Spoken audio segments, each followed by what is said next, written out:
and thank you for contacting Wave Support. It looks like you're in need of a little extra feedback on this particular design. If we look at your freeform design, it's a 10-3 diameter, and my understanding is you're getting desiccation with this lens. If we just take a look at it in the full freeform design, as predicted, since this freeform will look at each radial separately, you'll be able to get that lens to line quite nicely in all the meridians. You could bring that up if you need to, but from my understanding, you're not able to achieve the optics with this. So if that's the case, you're going to be stuck sort of in the GSIM. So if we go back to GSIM, and we'll even reduce this diameter back down because of the desiccation, get back down to around 10 or so, we're going to let that redesign itself. I know you have concerns about this bearing in the one quadrant versus the other end, as well as the tear exchange on this upper and lower. Keep in mind, as you know, since you only have one curvature all the way across, whatever happens in this 3 o'clock radial is going to happen over the 9 o'clock. And because of the way your cornea looks, if we look down here in the lower right-hand corneal view, the topography view, you'll see that you're flat in the blue zone. And as soon as you're going to get into this little green area, somewhere right around 6 to 6.5. And if we click over in the 9 o'clock meridian, and kind of walk your way back in, you're going to start hitting that green area somewhere around 7.5.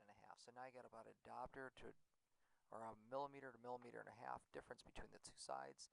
And likewise, if we go in the vertical meridian, when we start coming down, you're going to see we hit the green at about 6.62, and inferiorly we hit it at about 7.82.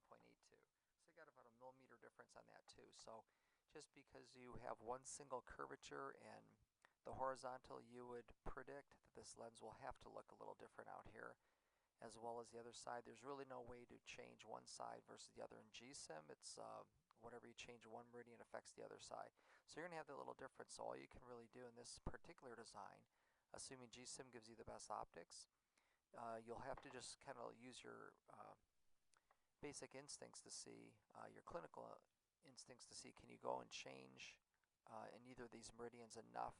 And don't forget, if you change the superior meridian to increase that tear pump on that side, you're going to increase this even further in the inferior. So you're just going to have to use a kind of little trial and error to find out how much you can adjust that. Likewise, in the horizontal meridian, doesn't matter if you go 25 or 50%, you're going to change the entire meridian, as you know. So if you change it at 9 o'clock to bring that pink down, you're also going to be bringing it further down in this 3 o'clock quadrant. So it's one of the limitations in the GSIM modality. So if you're unable to get acceptable alignment like that, then your only other choice then is to change the OZ on the bifocal, hoping to accommodate that pupil as it drifts up or down on that cornea.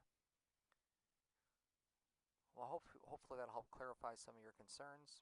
I wish you well with that case and have a great day. Thank you for contacting Wave.